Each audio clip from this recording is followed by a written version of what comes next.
तो जैसा कि हमने लास्ट टाइम देखा था कि एक सिंपल सा ग्राफ आ रहा था हमारे सामने, बट मुझे एक वेरिएंस निकालना है दोनों स्टॉक्स के बीच में। सो मैंने ये वाला एक कोड रन किया जिसमें मैंने CSV फाइल्स को ही डायरेक्ट ऐड कर दिया यहाँ पे। बाकी ऑलमोस्ट सब सेम है प्लॉट करने के लिए और मर्ज डेट के लिए। तो इसको अगर हम रन करेंगे तो एक ग्राफ बन के आता है ऐसा कुछ। तो इसमें हल्की स्लाइट वेरिएंस मुझे देखने को मिल रहा है HDFC और ICICI बैंक के ग्राफ्स में।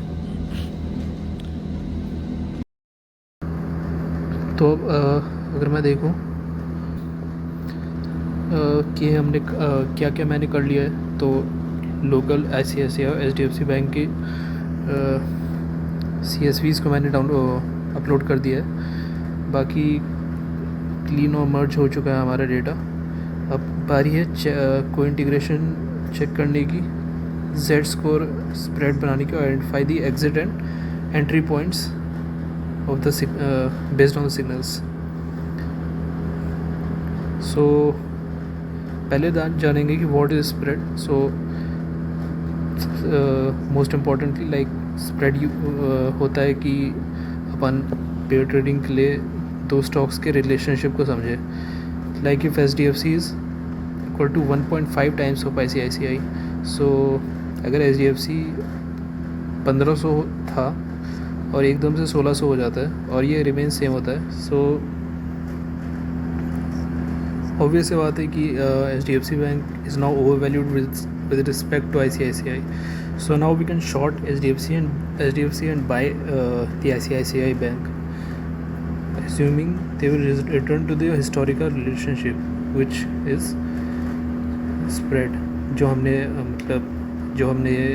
on an average spread देखा है, उस पर वापस आने तक का वेट करेंगे हम। सो फॉर्मूला होता है स्प्रेड का। So spread is equal to HDF like कोई भी स्टॉक होगा minus beta multiplied by another stock. Beta is the hedge ratio which can be 1.5 times 1 और 2.2 टाइम्स। ओके, सो ये एक एग्जांपल हो गया हमारे सामने। बाकी बीटा को लीनियर रिग्रेशन से पाइथन में हम लोग पता कर सकते हैं, which is HDFC is like stock is equal to alpha plus beta multiplied by ICICI plus the error. Now the Z score is equal to spread minus mean divided by standard deviation. So now which implies that कि अगर Z score 1 से बड़ा है तो spread is wide and then we can short the spread, and Z अगर छोटा है 1 से, so spread is tight and then we usually long the spread. So अब हम कोड लिखेंगे to compute Z score.